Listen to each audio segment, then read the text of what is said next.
on vibrait juste pour le R&B. Et puis aussi, il y avait une émulation autour de nous qui étaient là en mode il fallait qu'on se lance. Mais on est encore là et hyper fiers du parcours qu'on a fait. Non, il faut oser. Hein. RVA aussi, là, que vous voyez ici dans nos beaux studios, là. On n'a pas commencé comme ça. Bah, j'imagine que tu as déjà participé à des festivals et tout. Tu vois. Comme le thème, je le rappelle, c'est l'événementiel dans le R&B. Est-ce qu'il y en a que tu préfères plus ou moins que d'autres? Ouais. J'ai jamais aussi senti un faux mot de ma vie que lorsque j'ai pas pu aller. Et puis je crois qu'il y a eu 2 éditions. Ou des éditions de ce festival-là. Parce qu'en fait, est-ce qu'on fait un line-up d'Avengers comme ça? Des OG, la nouvelle génération.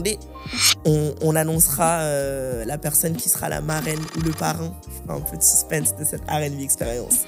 De ce jeu-là. Toutes les questions sont là. Si tu veux, prends ta place le 22 et le 23 février. Salut à tous, Skin Boys. Retour vers l'avenir, saison 3. Enfin, on y est. Déjà, bonne année. Et merci à tous, vous qui nous avez suivis pendant cette saison 2. On est encore là pour la saison 3. Je vous préviens d'avance, il va y avoir des nouvelles choses. Il va y avoir des nouvelles choses. Restez branchés. Abonnez-vous. Instagram, YouTube, TikTok, Twitter. On est partout. Et pour cette nouvelle saison, on a des nouveaux invités, des nouveaux thèmes.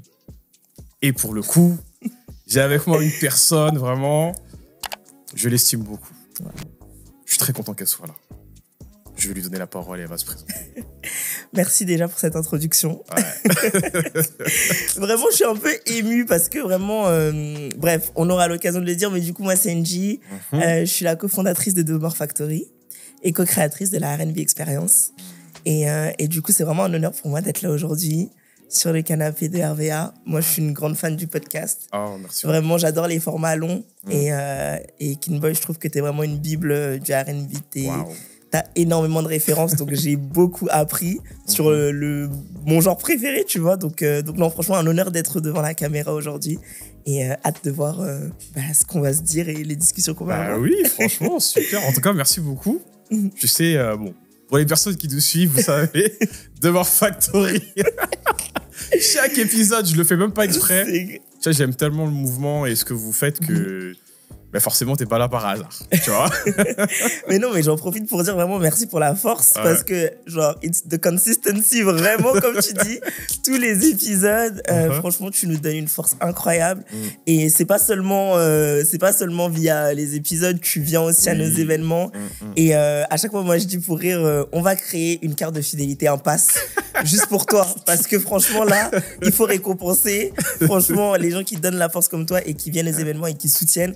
Et vraiment, demain, s'il y a un programme de fidélité, tu auras déjà une carte avec tous les tampons cochés parce que t'as déjà fait le taf. C'est bon. En tout cas, merci beaucoup. Mais tu sais, en vérité, j'ai réfléchi la dernière fois. Je pense que je me demande si, la première fois que je suis parti dans un événement R&B sur Paris, je pense que c'était le vôtre. Hein. Waouh. Tu vois, pour te dire comme quoi. Quel honneur. Ouais. Franchement, c'est super. En tout cas, merci à toi d'être là. Merci. Je suis à la maison. Donc, sens-toi très à l'aise. Si tu veux boire, si tu veux quoi que ce soit, on est là pour toi. Ça marche. Ok. Bon, du coup, je disais, nouvel épisode, le premier du coup de la saison 3. Le retour en discussion, en gros, c'est un format dans lequel on retrace un petit peu le parcours de nos invités. Là, pour le coup, on a une thématique. On va parler des événements dans le R&B. Donc, forcément, tu es la bonne personne pour ça. Je pense l'être. Bah oui, largement, forcément. Mais comme on est en 2025, je vais souvent le dire d'ailleurs pour ces épisodes-là qui vont suivre. En un mot, est-ce que tu peux me dire quel est ton état d'esprit pour cette nouvelle année? J'aime beaucoup cette question.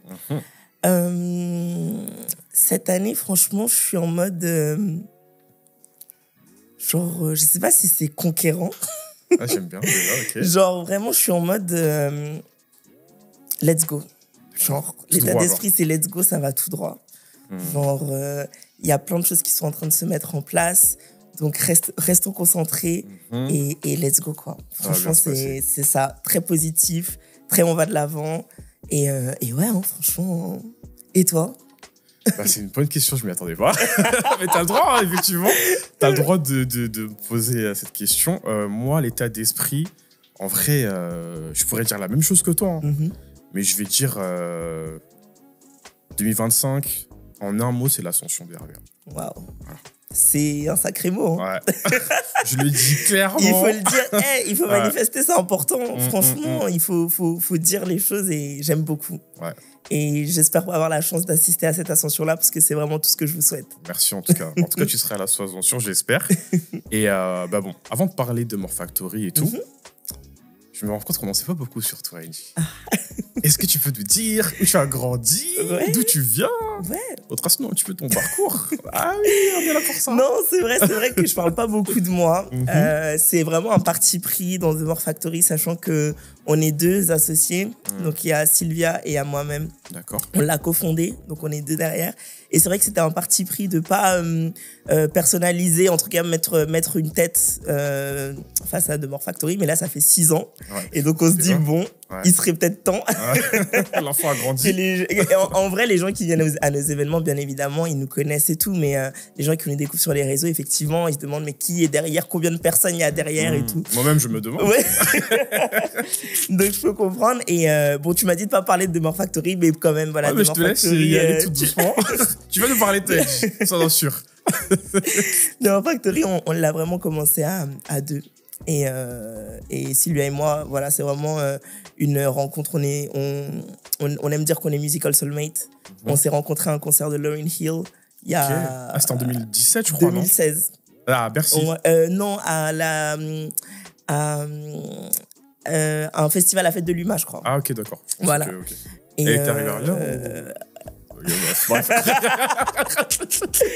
Et voilà, et depuis ce jour-là, enfin vraiment, bref, on vibe sur la musique, vraiment pareil, tu sais, genre, tu vois, le genre de personne où quand t'écoutes une chanson, t'aimes une petite partie, Sylvia et moi, genre, on va aimer la même partie, genre. Ah ouais. Et tu vois, genre, rencontrer quelqu'un comme ça, franchement, c'est hyper précieux. Et donc, du coup, voilà, The More Factory, c'est vraiment né de notre amour pour la musique mutuelle, le fait qu'on résonne pareil, qu'on kiffe exactement la même chose dans le son et qu'on soit amoureuse du R&B aussi.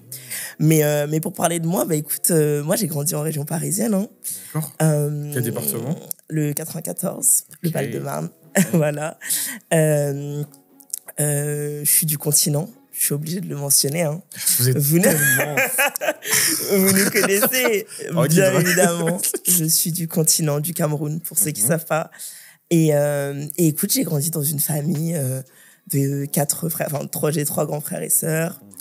Et depuis petite, j'aime trop la musique, quoi. J'ai grandi dans une famille aussi qui écoutait beaucoup de musique, notamment ma mère, que ce soit les musiques camerounaises, au jazz, au blues, etc. Donc, j'ai vraiment grandi dans un environnement hyper musical et j'ai eu la chance que ma mère, elle nous a vraiment poussé à faire de la musique. Donc, parce que Angie ne le dit pas, mais elle chante. Voilà, je le sais. Waouh, c'est comme ça que tu me mets sur le devant de la scène.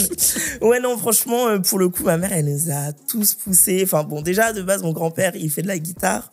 Okay. Ma mère, elle adore la musique, mon père aussi. Donc vraiment, à la maison, c'était la musique, c'était la base, quoi. Genre, s'il y a pas de musique, c'est même bizarre. Ouais, vraiment. C'était la base et les vinyles, les CD et tout, on était vraiment dans ça. Et donc voilà, après j'ai eu la chance de pouvoir faire de la guitare. Et vu que je suis la dernière de ma famille, mes frères et sœurs, ils écoutaient déjà pas mal de musique, etc. Donc franchement, j'ai baigné dedans. Hein. Pour moi, la musique, c'est vraiment la base. Et le R&B aussi. Hein. Donc franchement, voilà un peu plus sur moi. Et puis, comment j'aime bien poser cette question, comment c'est quoi le déclic là pour que tu puisses te pencher vers le R&B et pas autre chose? Est-ce que tu as des souvenirs? Franchement, genre là c'est la partie un peu facile, mais le déclic c'est vraiment mes grands frères et sœurs. Oui. C'est eux qui écoutaient ça, c'est eux qui écoutaient du R&B, c'est eux qui m'ont introduit au genre. Après, du coup, j'ai forcément aimé et après, je me suis intéressée de mon côté. Mais pour le coup, j'ai pas eu de déclic en mode, je découvre un artiste et je kiffe le R&B. Okay. C'est vraiment, j'ai baigné dedans et au fur et à mesure, j'ai commencé à capter que c'était ma vibe et voilà. Mais c'est plus j'aime dire que c'est le R&B qui s'est imposé à moi, tu vois. Mais j'ai pas eu à faire de recherche plus qu'il en fallait. C'était presque naturel, quoi. Mais en grandissant, j'imagine que tu as dû avoir plus ou moins des coups de cœur pour certains artistes. Ouais. C'était le cas. Ouais. Bah, franchement, moi, en grandissant, l'artiste que j'écoutais le plus, c'est Singila, en vrai. Singila, c'est vraiment l'une de mes inspirations musicales et aussi l'artiste que j'ai beaucoup écouté en grandissant. Tu l'as vu à l'Olympia ou pas? Of course. L'Olympia, incroyable. Mais l'émotion de sa 20 ans de carrière, Singila. C'était fou. franchement, quel storyteller, quel chanteur incroyable. Et moi, je suis vraiment touchée par les mélodies. Et je trouve que, en fait, genre, même si Singila, il a un timbre particulier, il a genre une façon d'écrire en particulier, mais je trouve que, genre, c'est tellement reconnaissable. En fait, il a tellement une identité forte. C'est vrai. Que, enfin, c'est fou. Et qui pose sur une instru afro, R&B, truc, on sait que c'est Singila dans la manière qu'il pose. Et ça me fait kiffer. Et donc, vraiment, ouais, c'est l'un des artistes que j'ai le plus écouté. Et bien évidemment, je suis obligée de mentionner Nov. Hein. J'attendais. Je me disais, c'est bizarre, là. Ouais, non, mais Nov, c'est. Mais je sais même pas comment vous expliquer. Ouais. J'aime dire que je suis la fan numéro 1 de Nov. Dans mes récaps, le Spotify, etc. Genre, il arrive pratiquement toujours en top 1. Ok. Même, je crois que je suis dans les. Je crois qu'ils m'ont dit 0,05% des auditeurs. Ok, donc c'est grâce à toi, quelque part aussi, que. Un peu. Mais vraiment, Nov, pour le coup, ça, je fais un gros shout-out à ma sœur, mais c'est elle qui m'a fait découvrir Nov. Je me rappellerai toujours le jour où j'ai découvert le clip de Trop Fraîche. Trop Fraîche. Sur les plateformes, sur YouTube. Sur YouTube, ouais. En plus, elle me dit ça. Écoute ça, je pense que ça peut te plaire, tu vois. Ouais, en mode. Moi, je vais écouter, je me dis, mais. En fait, le premier réflexe que j'ai eu, tu sais, je me suis dit, mais c'est un français. Ouais, je me suis dit, c'est un français. Ouais. En France, il y a des gens comme ça, là. Et en fait, depuis ce jour-là, je sais pas, non, il est rentré dans mon cœur, il est rentré dans la partie de mon cerveau qui kiffe la musique. Et ouais, non, très, très grosse fan de Monsieur Nov. Le premier concert auquel je suis allée, genre, tu vois, un peu quand t'es conscient, un peu dans l'adolescence, c'est Nov et c'est ma sœur qui m'avait acheté la place et tout. Je me rappelle, c'était au... Travendo, non? Non, au Divan du Monde. Ah, Divan du Monde. Ouais, c'était au Divan du Monde. Et incroyable. Enfin, depuis ce jour-là, vraiment, Voilà, hein, donc vraiment en France, j'ai grandi, ouais, vraiment Singila, Nov. J'ai beaucoup aimé aussi, enfin, j'aimais beaucoup aussi et j'aime toujours Willy Denze. Hey, Willy Denze, vraiment, je kiffe ce qu'il fait. Moi, je suis très sensible aux mélodies un peu particulières, un peu compliquées. Et vraiment, je trouve que c'est un peu ce qui rassemble ces trois artistes-là. Et bien sûr, hein, bien évidemment, on parle de R&B donc j'ai grandi avec du R&B aussi, US, pour ne citer que quelques personnes, Mario. Ouais, il me semble qu'il arrive là, lui, en plus. Ouais, je vais le voir aussi. Jagged Edge. Waouh. Vraiment, genre, ça, c'est Music Soul Child. Genre, c'est vraiment les sons que mes frères et sœurs écoutaient et avec lesquels j'ai grandi. Les Destiny's Child, TLC. Voilà, ça c'est. Mais ça pour moi, c'est vraiment les classiques. Oui, bien sûr. Enfin, tu vois, c'est quand on a grandi avec les MTV, tout ça et tout, c'est ce qui passait. Donc, oui, bien sûr, bien évidemment, j'ai grandi avec ça, mais voir aussi ce qui se passait en France avec Singila et Nov, enfin, ça m'a reconnecté aussi un peu avec le français et tout. Donc, franchement. Ok. Mais ce que je trouve intéressant dans tes réponses, c'est que souvent, quand je pose la question à mes invités, ils vont pas directement répondre des artistes français. Tu vois. Et toi, directement, t'as... Parce que franchement, c'est eux qui m'ont... Enfin, c'est trop facile, en fait. Pour moi, c'est vraiment eux. Et surtout, en français, pour moi, en grandissant, genre, tu sais, tu te rattaches un peu à qu'est-ce qui se passe autour de toi, tu vois, dans ta langue. Et je trouve que c'est aussi plus facile de s'identifier. Toi-même, tu sais, tu chantes des sons R&B. Au début, tu parles pas trop anglais, tu sais même pas ce que tu chantes. C'est ça, en fait, on fait des yaourts. Et en là, grandissant, tu découvres qu'à des 12 ans, tu chantais des choses vraiment. Vraiment. Donc voilà. Donc après, voilà, avoir la conscience de dire, purée, là, je comprends les paroles. Ouais. Et en plus, enfin, tu vois, je sais qu'il faut pas, tu vois, être forcément dans la comparaison des US, mais je trouve que, je me disais souvent, c'est aussi frais que des musiques R&B US, tu vois. Et du coup, non, franchement, ça fait kiffer. Donc, voilà. Quelque part, là, tu me tends la perche parce que j'avais posé cette fameuse question. Qu'est-ce que tu penses du R&B en France? Forcément. Ouais, forcément. En fait, dans un premier temps, j'ai envie de dire que le R&B en France, je sais pas comment le dire, ou le R&B en France ou en français, genre, ça existe plus que jamais et c'est possible parce que souvent, genre, et moi-même, en grandissant, je me demandais est-ce que c'était même possible de faire du R&B en français, tu vois, parce que on était tellement exposés à, toi-même t'as dit, grâce à MTV, etc., aux clips, que des trucs internationaux, que je me suis dit, mais est-ce que c'est même possible, tu vois, de le faire? Ouais. Et après, forcément, quand j'ai commencé à découvrir Singila, je me suis dit, oui, clairement, c'est possible. Et je trouve que ça existe plus que jamais aujourd'hui. Ouais. Et ce qui est beau, c'est que ça, c'est revenu avec presque une variété, une diversité sans aucune limite. Incroyable. Et en fait, moi, ça me fait kiffer. Ça me fait kiffer de voir l'effervescence qu'il y a. Ça me fait kiffer de voir les artistes prendre des risques, mélanger le R&B avec tout un tas de genres. Ça me fait kiffer de voir des artistes se revendiquer R&B aussi, Oui. de Tout plus ça, en plus, sachant qu'on sait que, vas-y, c'est un genre niche. Ouais. Que c'est pas ce qui va te faire péter demain, tu vois, donc c'est presque un risque à prendre, mais du coup le fait de revendiquer ça me fait kiffer, et de voir vraiment l'effervescence qu'il y a, le mouvement qu'il y a, les projets qualitatifs qui sortent. Et quand je dis qualitatif et même pas qualitatif, parce que les artistes sont en développement, donc au début tu te lances dans le bain du R&B, même si c'est ton premier projet, voilà, qui est pas ouf, t'es quand même R&B, donc tu vas continuer dans cette lancée là, tu vois. Donc c'est pour ça que voilà, je nuance un peu mon propos sur ça. Et ouais, franchement, non, j'aime assister à cette scène-là, à la renaissance, au renouveau de cette scène-là. Et franchement, non, ça me fait vraiment kiffer. En tout cas, je suis du même avis que toi. Et forcément, bon, comme là, on est en début de 2025, petite question comme ça à chaud. Est-ce que, sans trop réfléchir et tout, quand tu regardes l'année 2024, c'est quoi qui t'a marqué là, en termes de R&B francophone? En termes de R&B francophone, franchement, c'est très simple pour moi, comme tu me dis à chaud. L'album d'Océane. Ok. L'album d'Océane, Nishati. Ouais. Incroyable.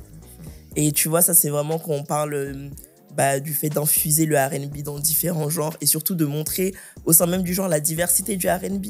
Et je vous fais un shout-out aussi, parce que je trouve que vos playlists, elles illustrent ultra bien également cette diversité-là. Quand on parle de... RV à la playlist R&B, allez stream.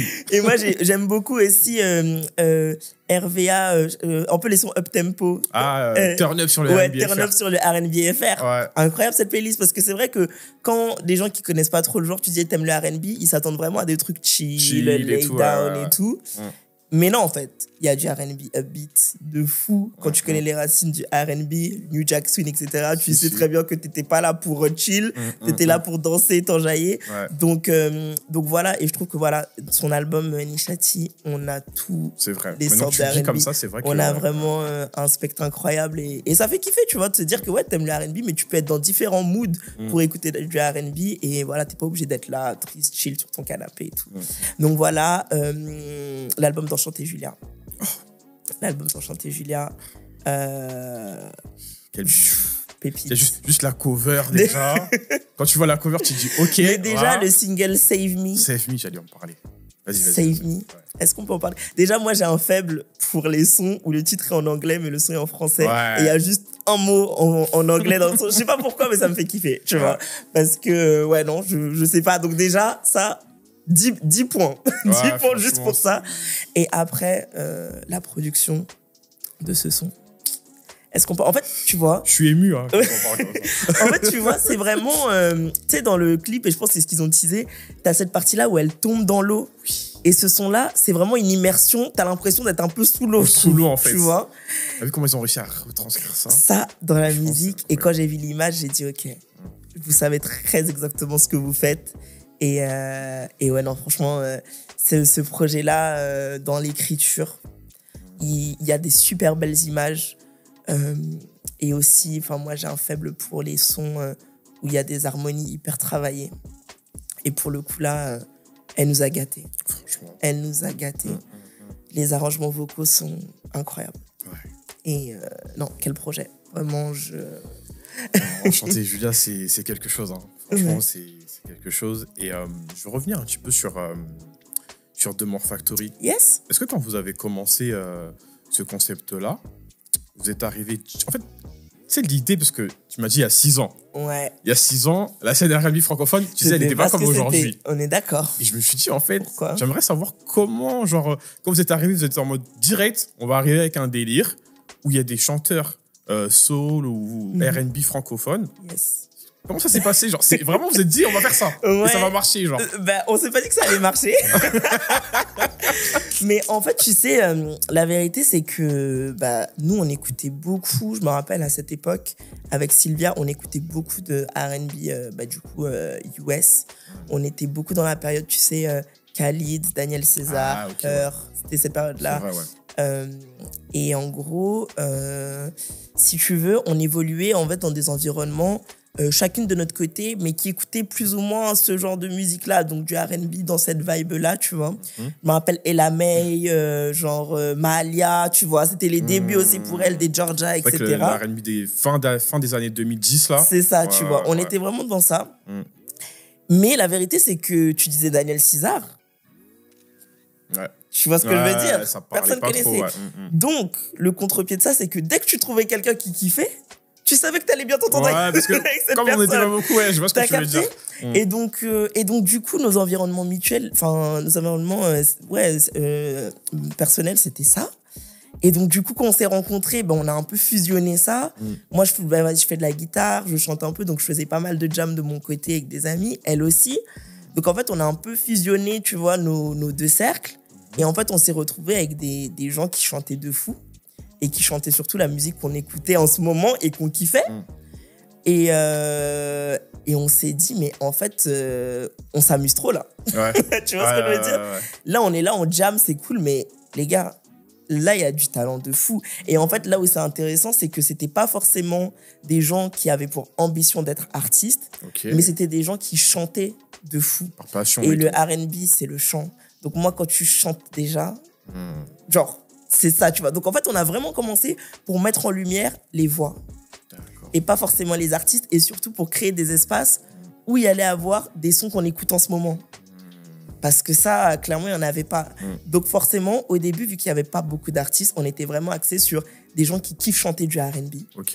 Et qui kiffent chanter ce qui se fait en ce moment, tu vois, pas forcément le R&B old school, etc., mais ce qui se fait en ce moment sur la scène R&B internationale. C'était des artistes qui reprenaient en gros les sons de Daniel Caesar et tout, ils venaient les chanter. C'est ça, tu vois, exactement. Au début, c'était ça. Mais du coup, avec les connexions et comment ça s'est fait, les gens ont commencé à dire, moi, en vrai, je peux faire mon propre projet aussi. Donc, tu vois, je pense par exemple à Elaidi, qui est un ami à nous, tu vois. Qui est très très fort. Il est très fort, ouais. Et qui a sorti son projet R&B, du coup, R&B alternatif, etc. après ça. Donc après, en fait, il y a pas mal de gens qui sont, on va pas dire devenus artistes, mais qui ont sorti des projets ou des singles R&B suite à un peu l'effervescence qu'il y avait dans les jams, etc. On chantait du R&B. Et donc voilà, donc au début, c'était vraiment... En fait, on a des gens qui sont chanteurs, musiciens, qui kiffent la même musique que nous. Venez, on reprend les sons et tout. Et après, naturellement, les gens ont commencé à composer leurs propres sons. Et du coup, il y en a certains qui font partie de la scène R&B d'aujourd'hui, tu vois. Mais voilà, ça a vraiment commencé par des gens, certains étaient déjà artistes, d'autres non, mais qui kiffent chanter. On écoutait les mêmes sons R&B que personne ne connaissait, pas trop. Et on s'est dit, mais en vrai, ça nous fait kiffer, let's go.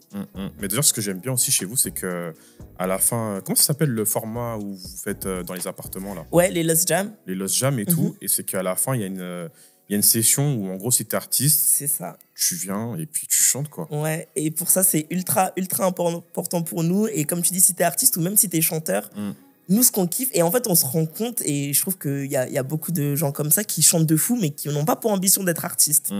Et comme nous, on est sensible aux voix, en fait, tu chantes de fou, mais viens sur scène. Viens kiffe, en fait. Viens kiffer, viens nous montrer, viens partager, ça nous fait kiffer. Après, bien évidemment, l'évolution a été qu'on s'est concentré sur les artistes qui sortaient des choses, qui étaient actifs, qui avaient des projets. Mais de base, on est des amoureuses de chanteurs et de voix et des vocalistes. Donc c'est pour ça que Demeure Factory est vraiment né de ça, de l'amour pour les voix et l'amour pour les mélodies et l'amour pour le chant, quoi. Vous avez vu comment elle a vendu le truc? Si toi tu regardes ça et tu vas pas à Demeure Factory, si tu prends pas ta place le 22 et le 23, n'est-ce pas? Franchement, on va y arriver. Je sais pas quoi vous dire. Non mais franchement c'est trop lourd et tout. Et du coup, en 6 ans quand même d'existence, 6 ans c'est quand même beaucoup. Ouais. Est-ce que, oui, forcément il y en a, mais tu vas me le dire, quand tu repenses à tous les événements que vous avez fait en 6 ans, c'est quoi les scènes, peut-être des artistes, il faut citer, vraiment tu te dis, ah non, ça franchement, ça m'a remarqué. Waouh, cette question, c'est une question qu'on s'est beaucoup posée. Ouais. Parce que Demeure Factory, il y a eu plusieurs évolutions. Comme tu as dit, on a commencé par les Lost Jam, qui sont des concerts en appartement ou dans des lieux atypiques, en 2019. Et on était déter. On était étudiante à l'époque, donc on faisait ça à côté de nos études. On était déter, on en faisait un par mois. Okay. On programmait des artistes. Et au bout du 3e concert, on se dit, mais en fait, parce qu'on commençait à avoir un peu de visibilité sur Instagram, on rencontre des artistes du coup qui se disent, ah mais comment faire pour venir et tout. Donc là, 2019, les artistes commençaient déjà à venir vers nous. Et en fait, on rencontre des artistes londoniens qui nous disent, mais c'est comment? Et la 4e Lost Jam, 2019, on l'a fait à Londres. Ok. On a fait un concert en appartement à Londres. Notre 4e événement, avec notamment par exemple Michael, qu'on a rebooké cette année. C'est vrai, c'est vrai. Et je suis désolée, je réponds à ta question bizarrement, mais j'ai envie de te dire que la Lost Jam à Londres, ça nous a débloqué quelque chose. D'accord. Parce qu'on a ramené des artistes français à Londres aussi, pour la session open mic, pour faire un échange aussi, tu vois, des artistes qu'on avait déjà programmés. Et en fait, à ce moment-là, on s'est dit, mais en fait, on peut tout faire. Enfin, tu vois ce que je veux dire? S'il y a un moment aussi précoce dans le projet, on est capable de faire ça. On est étudiante, on est sans le sou. C'est que vraiment, par la force du réseau et de la volonté, on peut tout faire. Donc ça, c'était un premier déclic. Le deuxième déclic, je veux dire, c'est un an de Demeure Factory. 2020. Tu sais pourquoi? Parce qu'une semaine après, c'était le confinement. Ah ouais. Donc, à une semaine près, on n'aurait pas fêté nos 1 an. Mais les 1 an, pourquoi c'était important? C'est qu'on a ramené tous les artistes qui avaient participé à toutes les Lost Jam. On les a invités à venir participer, tu vois. Et quand je pense à ça, je pense à, par exemple, Ruti. Oui. Ruti, c'est une artiste, du coup, qui était en duo à l'époque, qu'on avait booké, du coup, en 2019. Avec lesquels on a célébré les 1 an. Et quand tu vois son développement là, tu te dis, forcément, elle est déjà ultra talentueuse, etc. Mais on a quand même eu la chance d'avoir, tu vois, des voix incroyables et des pépites qui maintenant, tu vois, sont des vraies stars en devenir et ça fait kiffer. Et c'est surtout, en fait, de voir, nous, ce qui nous tient à cœur aussi, c'est que les artistes échangent entre eux. Et le propre des 1 an, c'était qu'on a imposé aux artistes de faire un duo entre eux. Donc, c'est-à-dire qu'on leur a donné la liste de tous les artistes qu'on a programmés, on leur a dit, choisissez avec qui là vous voulez faire un duo. Et donc du coup, on a répété et tout, et les gens ont proposé des arrangements, des remixes de leurs sons, et des gens entre-temps qui n'avaient encore rien sorti ont commencé à sortir des sons. Donc franchement, les 1 an m'ont aussi vraiment marqué parce que c'était un peu en mode... déjà, on a réussi à booker autant d'artistes en 1 an, déjà. Et en plus, ces artistes-là, ils arrivent à collaborer entre eux et ils arrivent finalement à créer un réseau et à se soutenir dans leurs différents projets. Et encore aujourd'hui, tu vois, il y a des artistes qui se sont rencontrés via les Lost Jam qui collaborent. Là, comme ça, je pense aussi à Olema. Olema, qu'on a booké aussi en 2019, qui était là 1 an, avec qui on continue de suivre et de collaborer, qui a sorti un super projet et aussi. Donc non, franchement, je te dirais la Lost Jam à Londres en 2019 et les 1 an qu'on avait fait au 104 en 2020, à une semaine du confinement. Et du coup, là où c'est intéressant, c'est que alors que le confinement, ça aurait pu nous dépiter. Tu vois, je pense que si on n'avait pas pu faire les 1 an, ça nous aurait dépité. Là, on était en mode, mais en fait, les 1 an, ça nous a tellement revigoré. En fait, on a compris pourquoi on a créé Demeure Factory au 1 an. On n'avait pas les mots forcément, mais on a compris au 1 an que, ok, la vision, là, elle est concrète. Au début, tu te lances, tu sais pas où tu vas. Là, maintenant, on sait où on va. Et le confinement va pas nous arrêter. Demeure Factory sera toujours là après, pendant. On a fait des live pendant le confinement et aujourd'hui aussi. Donc ouais. Franchement, c'est beau. Et ce que je remarque dans ce que tu dis, c'est que, en fait, quelque part, là, je regarde la caméra, en fait, quand vous avez un projet, lancez-vous. Lancez-vous parce que je me rends compte à travers tes propos que vous ne saviez pas, mais en faisant ça, il y avait des besoins. Et vous avez réussi à réunir tous ces gens. Et aujourd'hui, quand on regarde là où vous êtes, c'est que au final, vous avez bien fait de vous lancer, tu vois. Ouais. Quoi, en fait, non, franchement, tu fais bien de faire ce petit message de motivation parce que vraiment, quand on s'est lancé, comme je t'ai dit, on était étudiante, on vibrait juste pour la R&B et puis aussi, il y avait une émulation autour de nous qui était là en mode, il fallait qu'on se lance. Et donc, vraiment, lancez-vous, même si ça rate, en fait, vous allez retrouver quelque chose, ça va vous apprendre des choses. Et voilà, pour l'instant, on est encore là. Au début, on pensait pas que ça allait durer aussi longtemps, tu vois. Bien sûr. Mais on est encore là et hyper fiers du parcours qu'on a fait. Non, il faut oser. Hein. RVA aussi, là, que vous voyez ici dans nos beaux studios, là. On n'a pas commencé comme ça. Mais voilà, petit à petit et tout. Started from the bottom, now you're here. Oui, now we're here. Faut faire les choses. Faut vraiment Faites les choses dès que vous avez des idées, n'hésitez surtout pas. Et du coup, je vais arriver à la fameuse question. Est-ce que, j'imagine que tu as déjà participé à des festivals et tout, tu vois. Comme le thème, je le rappelle, c'est l'événementiel dans le R&B. Est-ce qu'il y en a que tu préfères plus ou moins que d'autres? Ouais. Écoute, le festival auquel j'aurais rêvé participer, tu sais, c'est le festival Lovers and Friends à Vegas, là. Je sais que ça, c'est un de mes rêves. Le line-up de ce festival, on peut en parler? Oui. Il y avait tout en fait, c'est le paradis, en fait. Peut-être le paradis du rugby, je crois, c'est là-bas. Mais vraiment, il y avait tout le monde à ce festival. Et je te jure que j'ai jamais aussi senti un faux mot de ma vie que lorsque j'ai pas pu aller. Et puis, je crois qu'il y a eu 2 éditions. Ou des éditions de ce festival-là. Parce qu'en fait, est-ce qu'on fait un line-up d'Avengers comme ça? Des OG, la nouvelle génération, des... Bref, donc voilà, ce festival-là, Lovers and Friends, vraiment... pour le line-up, je le trouve fou. Il y a aussi... là, je te parle que de festival auquel je suis pas allé. Après, vas-y, t'inquiète. Et que je rêve d'aller. Il y a le festival Lights On, curated by Her, qui se passe dans la région de San Francisco. En fait, ce que je kiffe trop dans ce festival, c'est que Her, en fait, elle book tous les artistes un peu émergents de la scène R&B. Et déjà qu'en France, il y en a beaucoup, donc imagine aux États-Unis. Et elle va vraiment mettre la lumière sur des artistes. Déjà, elle avait booké genre Kehlani, parce qu'elles sont de la même région et tout. Donc, c'est vraiment un festival où elle donne de la force aux artistes R&B. Et ça me fait kiffer de voir une artiste hyper développée qui, tu vois, a déjà son public, fait ses trucs, donner de la force parce qu'elle-même, elle sait que le R&B, c'est ghetto. c'est ghetto, tu vois, c'est pas le genre le plus vendeur, le plus populaire et tout. Donc ce festival-là, généralement, et là où je trouve qu'elle est forte, c'est que généralement, par exemple, elle avait booké Ambré, elle avait booké Destin Conrad. Elle book des gens qui après pètent, tu vois. C'est vrai, c'est vraiment une bonne Et donc, vision, c'est très, très fort. Du coup, ce festival-là, je crois qu'il y a eu 3 ou 4 éditions, un truc comme ça. Donc, ça, c'est mon rêve d'assister un jour à ces 2 festivals-là. Mais sinon, j'ai envie de te dire, récemment, en 2024, j'ai pu assister au festival de Recipe, qui est un festival, du coup, à Londres. Et dans ce festival-là, il y avait Shea Universe. Ça me dit quelque chose. Ça dit. Il y avait Ambré, il y avait Destin Conrad, il y avait Sir, il y avait Alex Haley. Et Alex Haley aussi, c'est ma femme. Genre vraiment pour le coup, tout ce que j'aime dans la musique, Alex Haley, vraiment, elle le fait. Donc voilà, il y avait elle. Et il y avait, pour finir, Jasmine Sullivan, bien évidemment.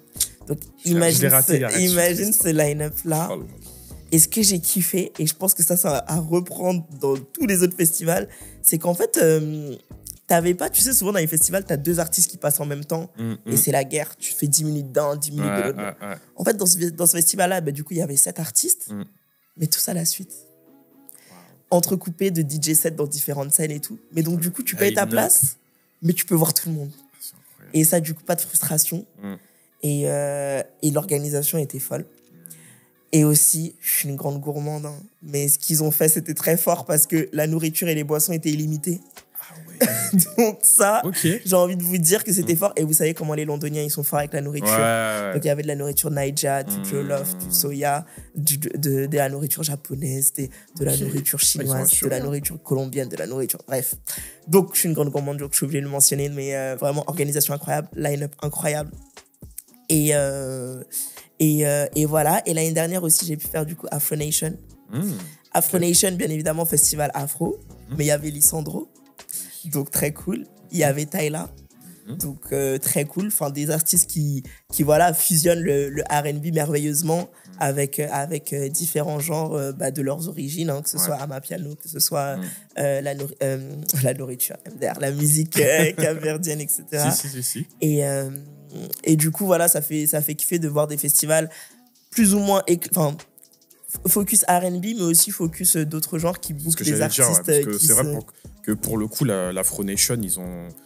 Afro Nation, mais forcément, c'est ça. On a dû voir que durant les dernières années, il y avait du R&B, bien sûr. Il y avait du rap. Cet été, d'ailleurs, prenez vos places, il y aura encore d'autres artistes et tout. Donc, non, c'est super. Ouais. Thames, cette année. Thames, ouais, pour le coup, de fou. Donc, non, franchement, trop cool. Et ouais, hein, comme je te dis, voir le R&B se fusionner comme ça avec différents genres moi, c'est ce qui me fait grave kiffer aussi. Donc voilà. Bien sûr, je suis une fan du R&B, donc des festivals full R&B, je suis la cible. Ouais. Vraiment, il n'y a pas de souci. Pareil. Mais j'aime aussi l'afro, j'aime le rap et tout. Et avoir des programmations éclectiques comme ça fait kiffer. Donc, franchement, voilà, on peut, en termes de festival. Moi, pour le coup, hein, moi, je dis à mon entourage qui me regarde, pour mon anniversaire, Lovers and Friends, on sait jamais. Je tente comme ça. Une bouteille à la mer, on sait jamais. Voilà, je tente. Moi-même, je suis là. Prenez-moi comme une petite sœur. Voilà. Vraiment, je manifeste, mais bon. Ah, on tente, voilà. Ah, je te jure. Bon, pour le coup, là, on va passer aux choses sérieuses. Waouh. Enchi, Wow. est-ce que tu peux nous dire qu'est-ce qui va se passer le 22 et le 23 février? J'aime beaucoup le ton solennel. Ah oui, là, parce que c'est le ton qu'il faut pour annoncer ce qui va se passer. Donc, le 22 et le 23 février, c'est le retour de la R&B Experience. Explique un petit peu là pour les gens qui... Édition 2, bien évidemment. La R&B Experience, en fait, c'est un concert interactif designé, pensé, créé pour les passionnés de R&B et des néo-soul. Là où c'est intéressant et là où c'est innovant, c'est que, en fait, il y a une partie concert, bien évidemment, où les artistes R&B de la nouvelle génération vont venir interpréter leurs compositions originales, donc leurs sons qui sont sur les plateformes, mais également des classiques du R&B, old school, new school, des sons avec des samples pour justement faire le pont avec les deux. Et quand je parle de pont, moi, ça me parle. Bien évidemment. Retour à l'avenir. Bien évidemment. Et en fait, là où c'est trop intéressant, c'est que c'est le seul événement de More Factory où on impose des sons aux artistes. Parce que ce que j'ai pas dit, c'est que la R&B Experience, c'est quelque chose qu'on a co-créé avec Safia Fierce, qui est MC, créatrice de contenu, comédienne, vidéaste. Enfin, la go est vraiment multifacette, multicasquette. Et c'est une amoureuse, une passionnée de musique et de R&B. Et du coup, en fait, on voulait vraiment une soirée, un concert qui fasse honneur au genre. Et bien évidemment, il y a la nouvelle génération qui a ses sons, qui a ses influences.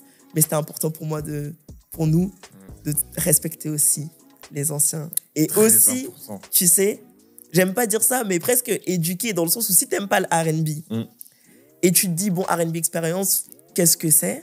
Tu vas comprendre ce que c'est le R&B en venant à la R&B Experience. Et... Non, mais j'aime trop. Continue, c'est... Non, ça me hype. C'est vraiment ça l'idée derrière la R&B Experience, c'est montrer tout ce dont le R&B est capable, toutes les palettes, montrer d'où le R&B vient, les sons à l'ancienne, les nouveaux sons UK, US, français. Cette année, j'ai le plaisir de vous dire qu'il y aura une playlist dédiée au R&B français. Donc, les artistes vont vraiment rendre honneur à ce R&B-là. Et là où c'est intéressant, c'est que on a un live band qui fait vraiment un travail d'arrangement incroyable pour vraiment vous immerger dans une expérience R&B live. Parce que vous savez, le R&B, c'est une musique organique de base qui se joue avec des musiciens, avec des chœurs, tu vois, des choristes solides. Donc c'est un peu, voilà, ça qu'on essaye de retransmettre. Bon, là, j'ai beaucoup parlé. Ça, c'est la partie concert. Mais bien évidemment, il y a la partie plus fun, qui est la partie jeu. Oui, la partie jeu, ultra intéressante, parce qu'on s'est dit, en fait, il y a plein...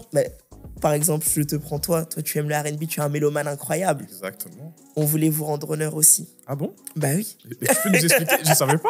Explique-nous. Bien évidemment, on s'est dit, en fait, c'est pas tout le monde qui est artiste, mais tu vois, il y a des gens qui vivent le R&B intensément et t'en fais partie. Et je sais que toutes les discussions qu'on a eues en off, on sait très bien qu'on vit le R&B de la même manière, aussi intensément comme ça.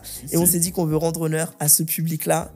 Et pour ça, on veut les inviter sur scène. On veut que le public de passionnés fasse également partie du spectacle. Et donc, on a inventé des jeux. C'est beaucoup de jeux tirés un peu des télécrochets, des émissions télé, etc. Et donc... des quiz pour tester des vos connaissances R&B. On a un riff and run contest également où là on invite tous les artistes et comme je t'ai dit encore tous les chanteurs parce que voilà, c'est pas tous les chanteurs qui sont artistes, mais toutes les personnes qui aiment chanter à venir sur scène, à venir faire des riff and run. Les riff and run souvent critiqués en France. Ouais, trop de vibe, trop de vibe. En fait, c'est l'une des singularités du R&B. Ah oui, les gars, et attendez. C'est quoi ça? et les gens qui n'aiment pas, c'est que vous savez pas faire. Franchement. Non, mais voilà, on le dit souvent, le R&B, c'est un genre de l'exagération et à beaucoup de niveaux. Et à travers les riff and run, nous, on voulait vraiment rendre hommage à ça parce que ça témoigne déjà d'une technique vocale qui est déjà solide, tu vois, au-delà de ça. Et c'est aussi, voilà, l'une des singularités. Bien évidemment, le R&B ne se résume pas à ça, mais c'est l'une des singularités du R&B. Donc voilà, Riff and Run Contest, Song Association, n'oubliez pas les paroles R&B, voilà, et plein d'autres jeux cette année auxquels on invite le public à venir sur scène et gagner des cadeaux, bien évidemment, parce que les gagnants sont récompensés. Et cette année, en fait, on a vraiment tenu à célébrer aussi les acteurs du R&B. Et donc, c'est pour ça que la R&B Experience passe en mode festival sur 2 jours. Du coup, comme tu l'as dit, 22, 23 2 février. jours, on avait entendu 2 2 jours. jours, double dose de R&B, comme on le dit. Et voilà, c'était important pour nous aussi de célébrer les acteurs. Et c'est pour ça que vous le verrez, mais notamment le dimanche, vous allez pouvoir rencontrer et voir les partenaires de cette R&B Experience, les médias. Retour vers l'avenir. C'est nous. SO aussi à R&B Renaissance, qui nous accompagne également sur la communication et qui sont partenaires de l'événement, et plein d'autres acteurs que vous découvrirez très bientôt. Mais voilà, on voulait aussi rendre hommage à tous ceux qui font que la scène R&B aussi aujourd'hui est mise en lumière, et tous les organisateurs aussi d'événements R&B, parce que voilà, comme j'aime dire, nous, le R&B, c'est niche. Donc, il faut plus d'initiatives, et aussi, il faut que tous les gens qui sont à l'origine de ces initiatives se rencontrent, se connaissent. Et je pense que ça va être important pour que le genre se développe avec des bases solides et des fondations solides. Donc voilà, trop hâte. Franchement, genre là, tu regardes ça et tu te dis, je prends pas ma place. Moi, je sais pas ce que vous attendez. Franchement, franchement, je sais pas quoi vous dire. Là, j'ai tout donné. Ah, franchement. Non, franchement, ça va vraiment être. Je pense qu'on va passer un step cette année. On va passer un step et on annoncera la personne qui sera la marraine ou le parrain. Je fais un peu de suspense de cette R&B Experience. King Boys, je sais que tu sais. Donc, on dit pas parce que je sais pas exactement au moment où ça va sortir, si on saura déjà. Mais voilà, cette année, on a vraiment voulu prendre un step. Et voilà. Donc, l'émotion de ça. Non, et franchement, avec Safia, on bosse. Vraiment, on bosse sur cet événement parce que l'année dernière, l'organisation a été précipité par pas mal de facteurs qui a fait qu'on a... Attends d'abord. Moi, j'étais là l'année dernière. Ce que j'ai vu là-bas, j'ai vu ça du par ailleurs. Wow. Franchement, ce que vous avez fait l'année dernière, je sais pas en combien de temps vous avez pris pour organiser tout ça, mais je te laisse continuer. Franchement, franchement, si tu veux, Safia, elle a une proposition de la Flèche d'Or pour organiser un événement. Et Safia, elle s'est dit qu'elle veut organiser un événement autour du R&B. D'accord. Nous, on organisait déjà des événements R&B, et en fait, elle était venue à une Lost Jam et elle avait vraiment adoré la vibe. Et c'est comme ça qu'on s'est rencontrés. Et donc, quand elle a cette proposition de la Flèche d'Or, elle me dit, mais NJ, qu'est-ce qu'on fait? Et donc, je comprends qu'elle me propose à ce moment-là d'être, tu vois, en partenariat avec elle sur le projet. Et moi, forcément, genre, j'étais hyper emballée. Et là où c'est intéressant, c'est que j'ai dit, Safia, nous, on fait déjà des coplateaux d'artistes R&B. Là, ça faisait 4 ans qu'on fait ça. Donc, je lui ai dit, meuf, si on pense à quelque chose, il faut que ce soit un truc innovant. Il faut que ce soit un truc un peu qu'on n'a pas encore vu. C'est clair. Tu vois. Donc, c'est vraiment parti de là. Et à partir de ce moment-là, on avait la vision en tête qui était, OK, il faut que ce soit un truc qu'on n'ait pas encore vu, mais on ne savait pas quoi. Et donc là, se sont passés des nuits, des jours de réflexion. Ça a pris combien de temps, là, tout ça? Alors, pour organiser la première R&B Experience, ça nous a pris 1 an. Ah oui. 1 an à conceptualiser. Vraiment, 1 an à conceptualiser. Pour tout vous dire, on avait déjà une date, je crois, en novembre 2023. mais on a décalé parce qu'on n'était pas encore hyper solide sur nos appuis par rapport au concept. Donc, on l'a décalé à mai 2024, tu vois. Donc, vraiment, ça nous a pris une année de réflexion et on s'est dit, on veut venir avec une nouvelle formule, on veut s'adresser à la nouvelle génération, mais également, surtout, au public de passionnés, à la communauté qui kiffe de mélomanes, qui stream le R&B. Et je pense que franchement, comme on dit, je pense qu'on a trouvé la formule parfaite. Franchement, c'est... Je pense qu'on a trouvé la formule parfaite. Surtout que, comme tu as dit, en fait, là où vous avez été fort, c'est que ce qui est bien aussi en France, c'est qu'il y a tout à faire, tu vois. Et pour le coup, là, vous êtes vraiment allé sur quelque chose où, comme j'ai dit, c'est vraiment le... En plus, le nom porte vraiment bien, tu vois. C'est vraiment le R&B expérience. C'est-à-dire, tu vas là-bas, tu vois des expériences vraiment et tu te dis, waouh, tu vois. Ouais. Et pour le coup, franchement, félicitations à vous. Merci. Merci, Félicitations King à vous, Boys. franchement. Ça fait trop plaisir.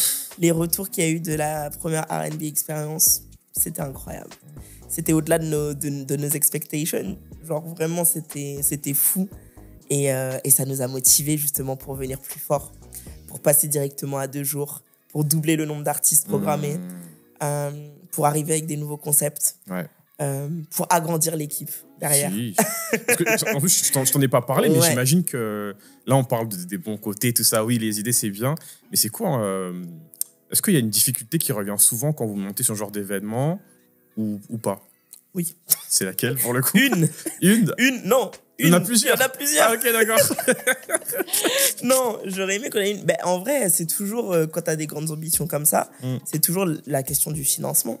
Ah oui. La question du financement, hein, Ouais, le nerf de la guerre, c'est toujours ça qui revient toujours. Donc, il faut trouver le bon équilibre. Après, on a la chance quand même, avec The More Factory, d'avoir un réseau de salles, un réseau de musiciens, un réseau de trucs. Donc, en fait, ce qui est cool, c'est qu'on a pu vraiment capitaliser sur ce que The More Factory avait construit, ce qu'on avait construit, pour convaincre les artistes, tu vois, parce que c'était pas une soirée comme ça qui est arrivée, c'était une soirée organisée par The More Factory, une nouvelle soirée organisée par The More Factory. Donc, ça nous a beaucoup aidé, tout ce qu'on a fait auparavant. Mais c'est vrai que c'est le plus gros événement aujourd'hui de The More Factory qu'on organise du coup avec Safia Fierce. Et donc, du coup, qui dit plus gros événement, dit plus de risques, plus gros financement. Et donc, du coup, ça a été un gros challenge. Généralement, nous, voilà, tu vois, on est plutôt dans des événements un peu intimistes, Oui, bien sûr, un peu tranquilles, toi-même, tu sais. Là, c'est plus grand. Genre, donc, là, c'est vraiment plus grand forcément. et on book énormément d'artistes en même temps. Et il y a la partie, finalement, un peu direction artistique qu'on n'a pas sur nos autres événements, dans le sens où nos autres événements, on book les artistes, mais ils ont la totale liberté sur ce qu'ils vont interpréter. On n'interfère pas avec les musiciens, les trucs, vraiment, on les book, ils font leur truc. Là, vu qu'il y a cette partie un peu respecter le R&B de l'époque et éduquer aussi les gens et montrer la diversité du R&B. Il y a toute cette partie-là qui, du coup, est vraiment nouvelle pour nous, mais Safia avait vraiment une vision par rapport à ça. Mais R&B, les classiques. C'est qui celle qui a eu l'idée de ça? De faire le pont, en gros, entre la nouvelle génération et les R&B, les R&B classiques, ouais. Et du coup, on prend un malin plaisir à constituer les sons, tu vois, la vibe et tout. Donc, en vrai, tu vois, c'est un truc qu'on n'a jamais fait, mais qui est hyper kiffant. C'est dire, OK, quels sons on met, pour quel artiste, parce qu'on les suggère aussi aux différents artistes en fonction de leur univers. Et ouais, non, franchement, c'est un super beau processus créatif. Et je suis super contente de faire ça avec Safia. Et on travaille super bien ensemble. Et franchement, j'espère que... Voilà, là, c'est la 2e édition, mais j'espère qu'il y en aura une 3e et une 4e. Et voilà. Mais du coup, par rapport à l'événement, est-ce qu'il y aura du merch ou pas? Franchement, excellente question. L'année dernière, on n'avait pas du tout fait de merch pour la R&B Experience. Cette année, on s'est dit que la R&B Experience, c'est une expérience. Et c'est un événement d'envergure qui mérite son propre merch. Et là où c'est intéressant, c'est que la R&B Experience, du coup, a lieu le 22 et 23 février. The More Factory est né un 9 février 2019. Okay. Donc, on aime dire que le mois de février, c'est le mois d'anniversaire de The More Factory. Donc, pour célébrer à la fois les 6 ans de The More Factory et cette 2e édition de la R&B Experience en mode festival, on a créé un jeu. Il se trouve que le jeu est là. Voilà. Un jeu. Et ce qu'il faut savoir, c'est que du coup, King Boys a découvert ce jeu. Je vais l'ouvrir. Hein. Et ce que j'aime dire, c'est que King Boys soutient beaucoup R&B The More Factory, mais On voulait offrir le jeu à King Boys, mais il l'a acheté. Moi, j'achète. Il l'a acheté. Ouais. Donc voilà, franchement, je tiens à dire, mais il faut souligner. Il faut soutenir. Hein. Il faut souligner les efforts. Voilà, avec RVA, c'est des partenaires de longue date. Donc nous, bien évidemment, qu'on avait souhaité offrir ce jeu, mais voilà. Il l'a acheté, donc vraiment merci. Merci pour le soutien. Et pour expliquer le concept, c'est un jeu de cartes qui s'appelle Lost Jam. Lost Jam, c'est le nom de nos événements phares, comme je vous ai dit, des concerts en appartement, des concerts intimistes. Et en fait, après les Lost Jam, on avait toujours ce même sentiment un peu de... Je sais pas comment vous dire, mais un peu de se dire, purée, la musique, c'est vraiment trop bien. Ouais. Purée, la musique, genre, c'est vraiment fou. Et on était un peu dans un espèce de mood un peu d'introspection et on voulait faire plus et tout. Et en fait, on s'est dit qu'en fait, nous, on kiffe parler de musique. On kiffe parler de musique, de tous les aspects, des clips, des sons, des sorties, des albums, des paroles. On aime trop. Et on voulait un jeu qui mette à l'honneur un peu le sentiment qu'on a après les Lost Jam, mais aussi permettre un peu d'ouvrir la discussion autour de la musique. Et donc, c'est pour ça que ce jeu, il s'appelle Lost Jam, Parlons Musique. Et à travers différents niveaux de questions, le but, c'est d'essayer de faire un petit travail d'introspection sur sa propre relation avec la musique. Et c'est aussi le but ultime de ce jeu, c'est quand tu joues avec quelqu'un, c'est de se faire des recommandations mutuelles. Quand tu captes un peu ce que la personne écoute dans sa voiture, en vacances. Tout est là. Hein. Tout est là, vraiment. De toute façon, tout est là. Vous allez acheter. Quand tu captes un peu ce que la personne écoute dans différentes situations, bah, toi, tu peux après lui faire des recommandations, tu vois. Si. Donc, le but, c'est vraiment, on aime dire, trouver son musical soulmate. Et ça fait écho à notre rencontre avec Sylvia et moi. Genre, on s'est rencontrés à un concert, on a vibé sur Lauryn Hill. Depuis, c'est ma musical soulmate, il n'y a pas de question. Et donc, j'espère que vous aurez la chance de trouver le vôtre à travers ce jeu-là et de pouvoir explorer plus en détail votre relation à la musique, les concerts que vous avez faits, les concerts que vous avez préférés pendant l'année, par exemple. Donc voilà, on est super contents de ce jeu-là. Toutes les questions sont là. Si tu veux, prends ta place le 22 et le 23 février. C'est ça. Et pendant la R&B Experience, parce que bien évidemment, avant d'acheter, vous aurez l'occasion de l'essayer. Donc, il y aura une session dédiée où vous allez pouvoir du coup expérimenter le jeu.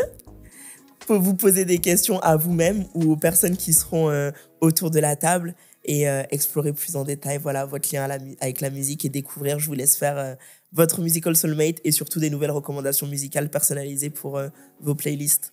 Voilà. Franchement, merci beaucoup, NJ. Merci, King On Boys. arrive déjà à la fin. À la fin du podcast, je te remercie. Franchement, je réitère un honneur d'être sur ce canapé de RVA. T'étais à l'aise, ça va? Mais franchement, très très à l'aise. Je t'ai dit que t'étais à la maison de toute façon. Boys. Et merci pour ce que vous faites pour la R&B. Merci pour le travail de mettre en lumière cette nouvelle génération. Et également, j'en ai appris beaucoup parce que votre angle d'approche, de donner aussi les fleurs aux anciens, très important. Ça fait kiffer. J'en ai appris, mais c'est incroyable en fait de se dire que on crée rien. Tout était déjà là. Tout était déjà là. Et c'est important de se rappeler ça. Et surtout, encore une fois, de s'éduquer constamment. Et je trouve que grâce à RVA, vous nous offrez des pépites, en fait, semaine après semaine, mois après mois. Et vraiment, des podcasts long format, on en apprend. Mais moi, tu sais, j'ai un carnet, je note les refs parce que des machines à refs. Non, vraiment, des machines à refs. Donc, je vais aller checker des trucs et tout. Et j'en ai beaucoup appris. Donc, merci pour le pont que vous êtes entre l'ancienne génération et la nouvelle génération. Il faut savoir d'où le R&B vient et savoir que le R&B français a également sa propre histoire. Et voilà, franchement, c'est incroyable. Longue vie à RVA, vraiment. Merci. Longue vie à RVA et longue vie aussi à The More Factory. Comme tu as dit, le 9 février, c'est votre anniversaire. Yes. Donc, bon anniversaire. Bah écoute, merci. Nous, c'est le 31 janvier. Ah, tu vois, on est connectés. Bon anniversaire à nous. Et en tout cas, on arrive à la fin de ce podcast. J'espère que vous qui nous regardez, vous avez passé un très bon moment. Nous, en tout cas, ici, on était très à l'aise. Très cosy ici. Hein. Franchement, je t'ai dit. RVA. Fallait me dire, j'aurais mis le pyjama. En tout cas, franchement, n'oubliez surtout pas, prenez vos places le 22 et le 23 février de R&B Experience. R&B Experience. Il faut être là, branchez-vous. Édition 2. Et comme j'ai dit, anniversaire de The More Factory.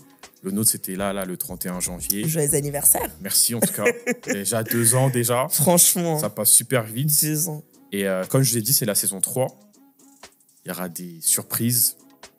Le thème, c'était événement. J'ai dit, il y aura des surprises. Restez branchés. N'est-ce pas? C'est tout ce que j'ai à dire. J'adore. Restez branchés. En tout cas, c'était Kin Boss de Retour vers l'avenir avec Angie de The More Factory. Connectez-vous et on se dit à la prochaine. À la prochaine.